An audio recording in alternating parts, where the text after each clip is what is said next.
Have you ever felt a tension in the air that no one wants to talk about? Like something is about to break, but no one knows when? That's how it feels now in Southeast Asia. For many years, Thailand and Cambodia have lived as neighbors. Their cultures are rich, their people kind, their histories long and proud. But history does not always mean peace. Sometimes, history is the reason why peace becomes harder. In July 2025, something changed. A series of small military actions along the border. Some said it was just a misunderstanding, but others believed it was something more serious. Soldiers from both sides moved into positions. Angry voices rose on both sides of the internet. Old fears woke up again. Many people, especially young ones, didn't understand what was happening. Why are they fighting? They asked. Weren't we friends? This is the story behind the story. Not just what happened, but why it matters. And what we can learn from it as English learners and as human beings. Let's go back. Way back. To understand the present, we must understand the past. The history between Thailand and Cambodia is long and often painful. Hundreds of years ago, they were great kingdoms, Ayutthaya and the Khmer Empire. They traded, they learned from each other, but they also fought. Temples were built, destroyed, then claimed again. Land changed hands many times. One of the biggest symbols of this shared pain is the Priya Vihar Temple, a beautiful ancient temple sitting high on a cliff right on the border. Both countries love it. Both countries claim it. In 1962, the International Court of Justice gave the temple to Cambodia. But the land around it? Still in dispute.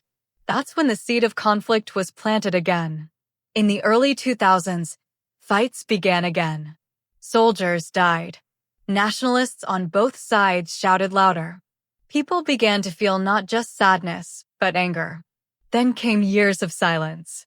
But in 2025, the silence broke. In early July 2025, reports began to spread. A group of Thai farmers said Cambodian soldiers had crossed the border. Cambodia said the land was theirs. A few days later, Cambodian villagers said Thai troops had taken down their flags. Thailand said it was just a patrol. Both sides shared pictures and videos online. The images went viral. Old fears returned fast. People remembered 2008, 2011. People remembered blood. Governments tried to calm the public. We're in talks, said the Thai foreign minister. We will not fight, said the Cambodian prime minister. But something had already changed. And this time, it wasn't just about land. In Cambodia, elections had just ended. The government was facing strong criticism. National pride became a useful tool. In Thailand, protests against the economy were growing louder. People were angry. Some leaders used border tension to shift attention. Both countries had something to gain from a little drama. But drama has a cost. One afternoon, a Cambodian soldier was injured near the border. A Thai drone had flown too close. Cambodia said it was spying. Thailand said it was just lost. The truth? Maybe both. Maybe neither. But to angry people, the truth is not as important as the feeling. The border was quiet, but online, a war had begun. TikTok, Facebook, and YouTube were full of short videos, some real, some fake. Thailand disrespects us, said one. Cambodia wants to take our land, said another. Hashtags began trending in both countries. Celebrities joined in. Some asked for peace. Others added fuel to the fire. And young people? Many were confused. Some didn't even know what the fight was about. One Thai university student said, I thought we were friends with Cambodia. I love their food. Their music is on my playlist. A Cambodian student replied, we don't want war. We want jobs. We want peace. But the noise grew louder. Algorithms don't care about peace. They care about attention. And drama gets attention fast. Nationalism became entertainment. Memes replaced history. And truth became harder to find. Yet, not everyone joined the noise. In both countries, quiet voices asked bigger questions.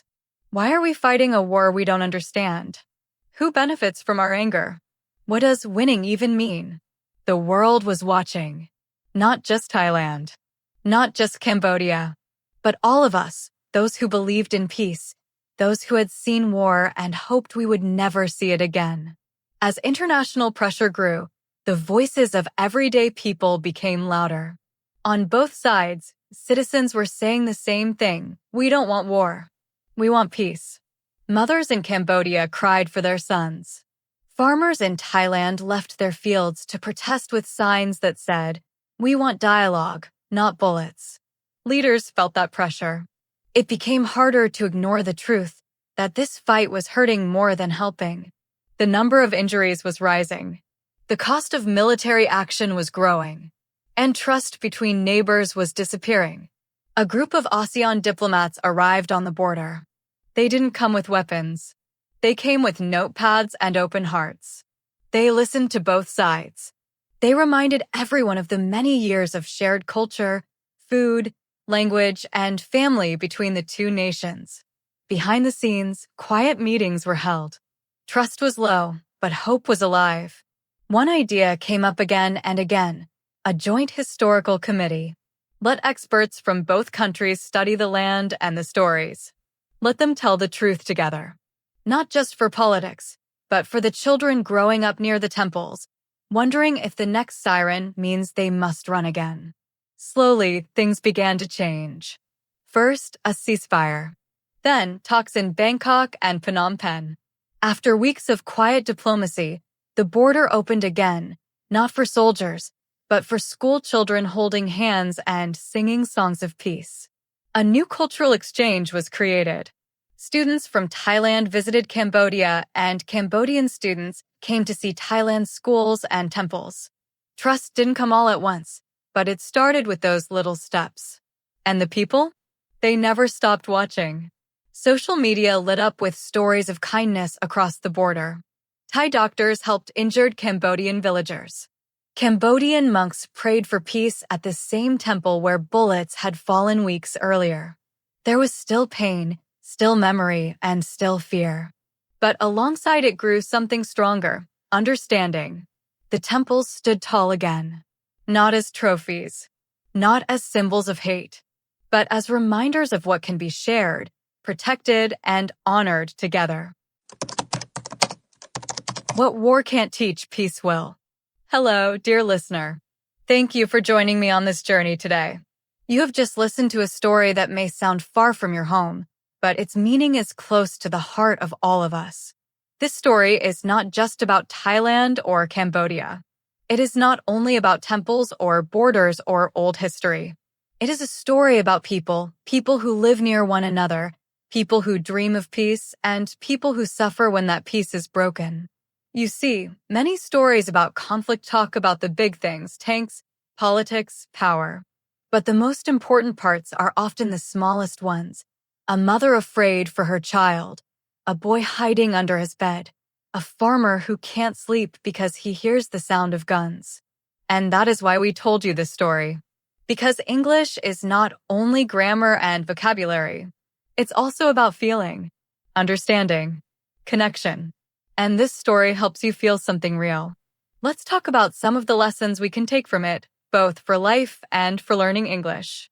In this story, things began to change only when people stopped shouting and started listening. That is a big lesson in war and in language learning. When we listen, truly listen, we understand more than just words. We understand hearts. When you listen to English stories like this one, you are not only learning how to use past tense or vocabulary, you are learning how to feel in another language. And that is the key to becoming fluent, not just with your mouth, but with your heart. Sometimes, people fight over land or temples or names because they were taught only one version of history. In school, they heard only one voice. But the truth is bigger than one story. History is made of many voices, many truths, many views. When we learn English, we also open the door to hearing other sides. You can read Thai history in English. You can read Cambodian stories. You can understand people you never met just by knowing this one language. That's the power of English. It helps you hear voices that your own language may never have told you about. In the story, one leader made things worse with just a few angry words. And later, peace came when others used better words, calm words, kind words, true words. That's also true in life. And in your English journey. Be careful with words. Whether you speak them or write them, in English or in your own language, they have power. You can build someone up, or you can break them down. English gives you more tools to do both. So choose to build. In the story, peace didn't just arrive. It was made by farmers, students, monks, and teachers. Peace is not something that falls from the sky. It is something we create. The same is true for your goals. Whether you want to speak English better, get a job, travel the world, or understand more, don't wait for perfect conditions. Start now. Even small steps help. Study a little each day. Listen to one story. Learn 5 new words. Watch a video. Read a short article. You don't need to be fast, you need to be steady. Peace is made by action. So is learning. The most powerful part of the story, for me, was not the fighting. It was the moment when Thai students and Cambodian students visited each other's homes, laughed together, played games, ate food. They saw each other not as enemies, but as people, just like them. You can do that too. Every time you learn English, you get closer to someone far away. You get closer to understanding their feelings, their fears, their hopes. You begin to see that behind every country, every flag, every language is a person like you. That's the biggest gift of language. And one final thought. If this story touched your heart, then your English has already improved. Not because you used big words, but because you connected with something real. Something human. That's what this channel is about. Not perfect grammar. Not high test scores. But real understanding. Gentle learning. Emotional growth. So I ask you, what kind of world do you want to build with your English? Do you want to make someone feel heard? Do you want to bring people closer? Do you want to help others see peace where they once sought war? You can. And it begins here, with one story, one voice, one word at a time. Thank you for listening.